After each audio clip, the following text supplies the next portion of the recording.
Maybe you're thinking about taking 2 wide receivers in the first 3 rounds and you want to go wide receiver heavy.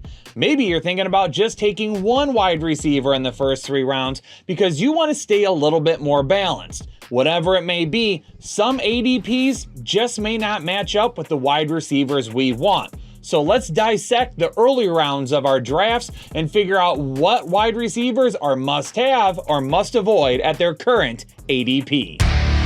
Yo, what's up, Headliner Nation? Today's video is about jumping into the early round ADP of wide receivers and trying to establish that at their current ADP, who do we want to draft and who do we want to avoid? And for today's video, I'm going to be showing you the redraft ADP and the best ball ADP of all of the wide receivers going in the first 3 rounds. And then we're going to dissect it, talk about it, and try to figure out which wide receivers we like more or less based on their current ADP. And if this is the type of fantasy football knowledge you need to win your leagues this year, take your game to another level and order our 2024 Fantasy Football Draft Guide. There is a ton of content in our draft guide. Player profiles, injury breakdowns, breakouts, busts, and sleepers. And some content is exclusive to the fantasy headliners, like my dynamic running back rating. All you need to do to order yours right now is go to the link in the description of our video. Head on over to our website and order yours now for $21.99. Since it's electronic, you'll get instant access to it and you can start diving into everything you need to prepare for your drafts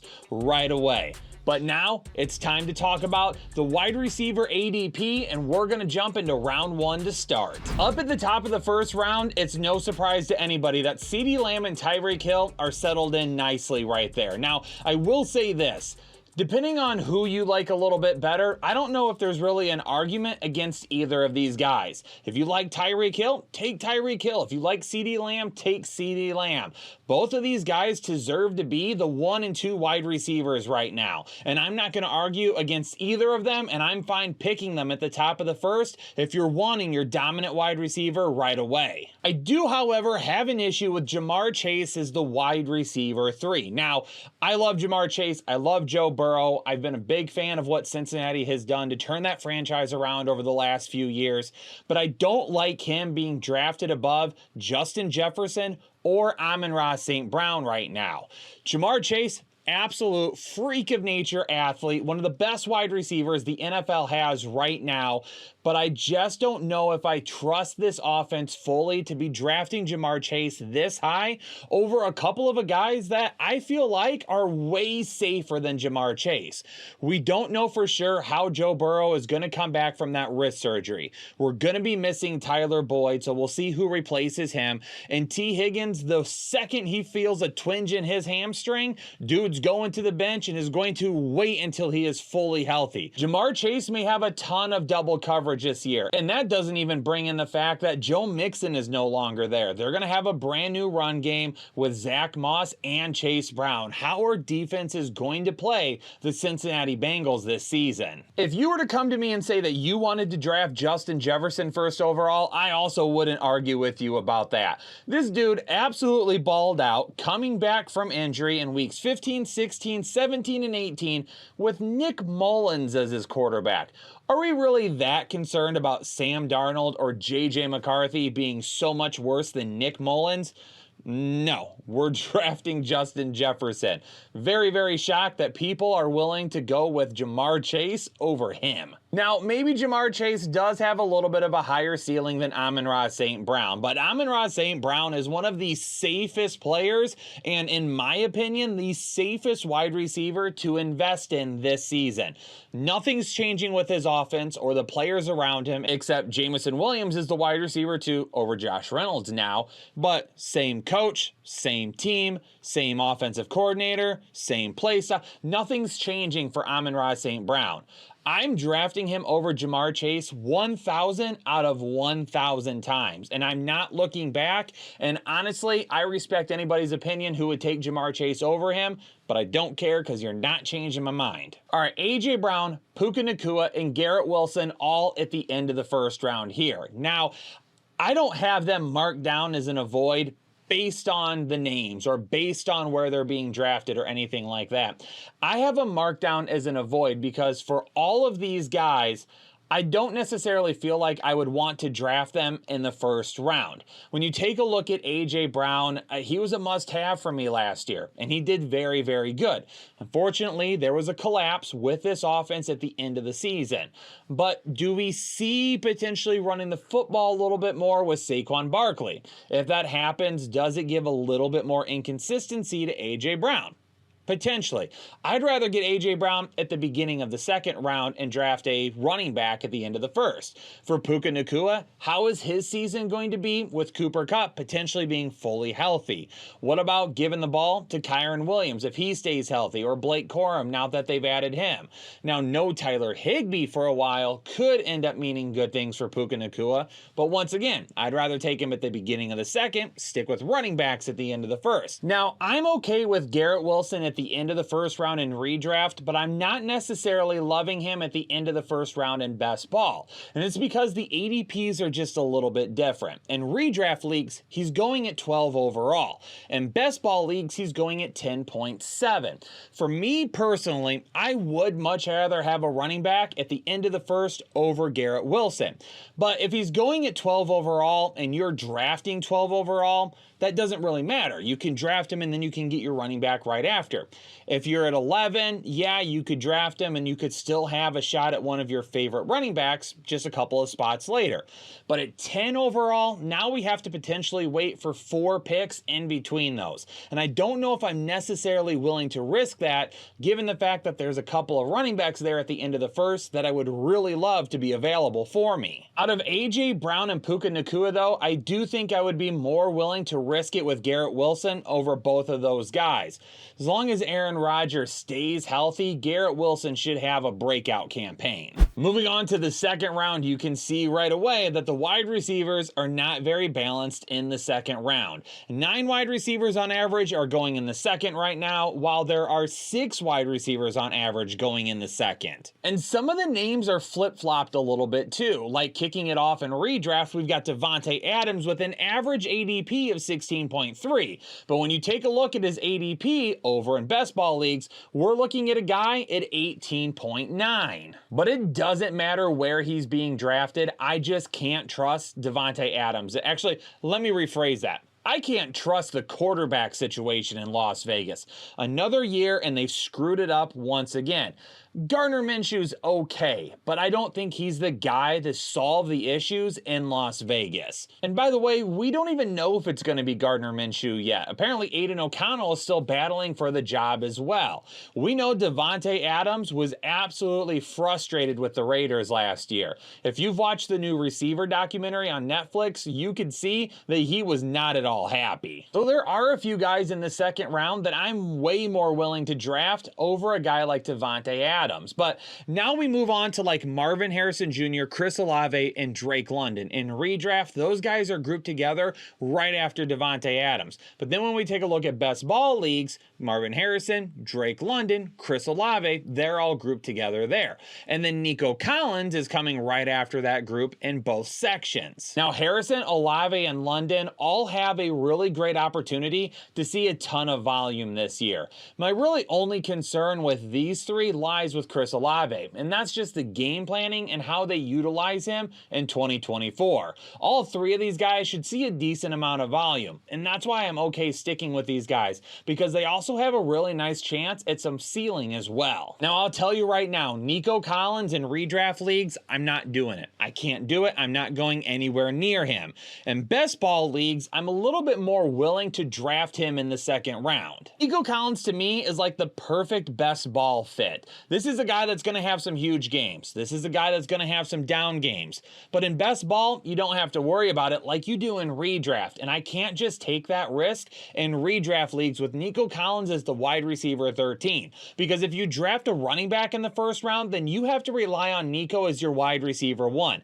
I need way more consistency with my wide receiver 1. If you drafted a wide receiver in the first round, now you're taking Nico Collins, who could be super inconsistent, over a running back in the the second round that could give you more consistent numbers. Now, Deebo Samuel is going to round out the second round for redraft leagues, and he's about in the middle of these names for best ball leagues. I'm finding myself warming up to Deebo Samuel a little bit more throughout the offseason because I don't know what's going on with Brandon Ayuk. And if Brandon Ayuk were to be traded, which I still don't think it happens, Deebo Samuel is going to see some massive volume once again.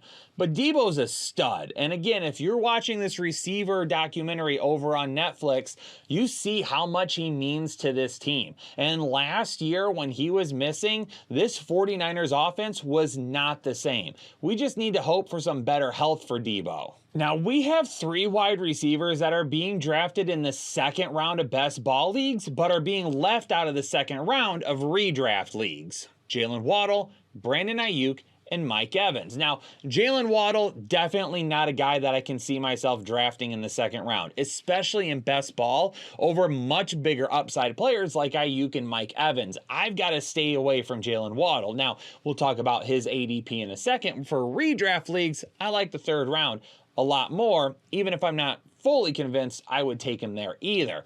But for Brandon Ayuk and Mike Evans in the second round, I'm okay with it because, again, these guys are big playmakers. If you're looking for a little bit more consistency out of your wide receiver, it's going to be Mike Evans. And honestly, if Mike Evans was in the second round of redraft leagues and he was going after Deebo, I would have marked Deebo with a red there and said I wouldn't do that because I would take Mike Evans over him.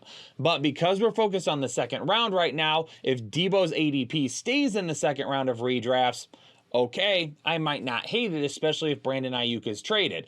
But I wouldn't like it if I had a shot at Mike Evans. I would take that consistency over Deebo in redraft. Things have evened back out in the third round, with 9 wide receivers being taken in both type of formats. Brandon Ayuk, Jalen Waddle, and Mike Evans. We talked about those guys for best ball already because they're being drafted in the second round there, where in redraft, they've dropped back down to the third round. And just like in best ball, I'm okay with Brandon Ayuk and Mike Evans in the third round in redraft leagues. This is perfect ADP for them, but I'm staying away from Jalen Waddle once again. If Jalen Waddle were a few picks back, I might be okay with it, but I can't take him over some of the other guys that I have listed here in green. Now, for best ball leagues, there's a big difference between where Devontae Smith is being drafted and where he's dropped to in redraft leagues, and it makes sense. Exactly 10 spots higher. He's going at 25.3 in best ball and 35.3 in redraft. In best ball leagues, I'm okay with Devontae Smith. High-powered offense, he's going to have some banger games for you. Now, is my wide receiver one? Absolutely not. You have to be somebody that is either drafted a locked-in-stone wide receiver one in the first round, or you have to be somebody that truly is doing all wide receivers to start, and Devontae Smith is your wide receiver 3. I could not rely on him as my wide receiver 1 in best ball. For redraft leagues, I don't want to rely on him at all because it's going to be one of those situations, kind of like Nico Collins, where he's going to have some big games. That's great. He's going to have some awful games. Your weeks are going to suck. Now, a guy like Michael Pittman is going a lot higher in redraft leagues than what he is going in best ball leagues.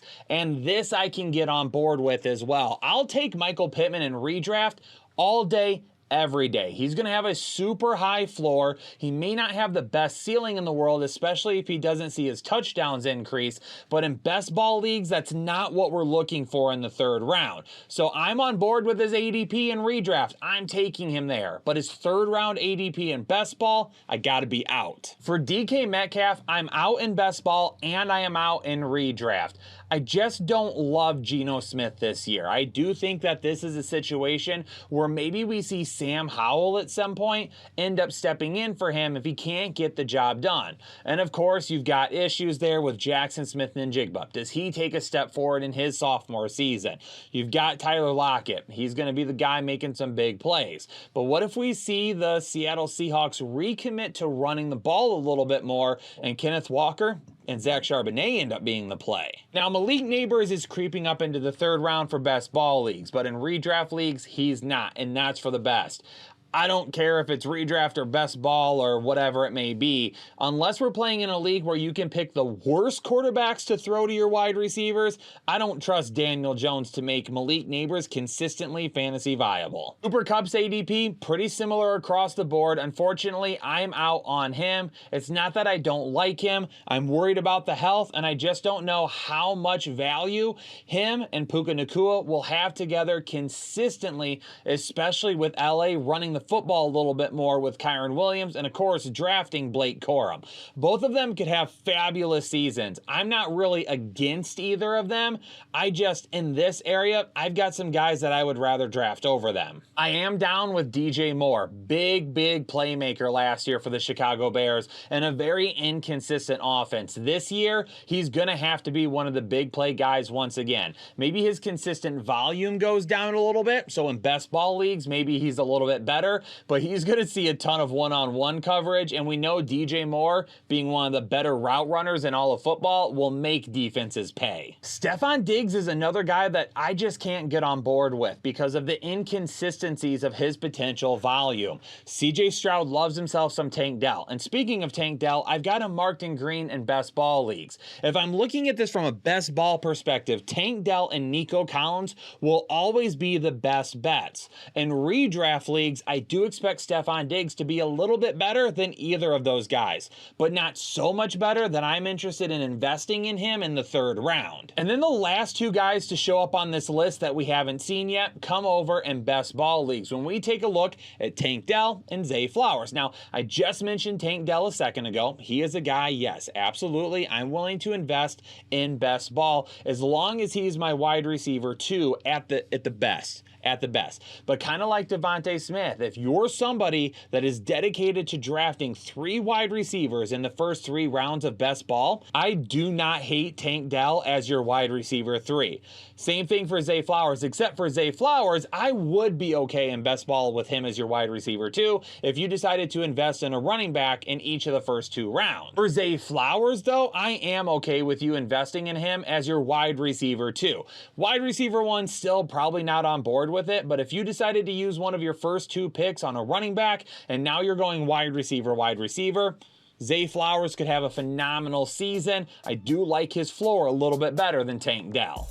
Well, Headliner Nation, I covered the first 3 rounds of ADP for all of the wide receivers. Make sure you let me know down in the comments below who you feel like is maybe a little overpriced right now. Who do you feel like is a little underpriced right now? Let me know down in the comments. And this is a video that typically we do every year, but in the comment section last week, we saw several people asking for this video to be done a little bit quicker, so I figured why not get it out to you all right away. If you appreciate the content and the effort we're putting in, then hit that like button. If you want to make sure that you catch all of our content whenever it drops, definitely subscribe if you already aren't, and hit the bell notifications so then you know when the new content is out and it's fresh. But Headliner Nation, for now, I'm going to get out of here. YouTube is going to recommend a video of ours that you may have missed. If you did, click on it right now. Peace out, stay safe, stay healthy, and I'll catch you all in the next episode of the Fantasy Headliners.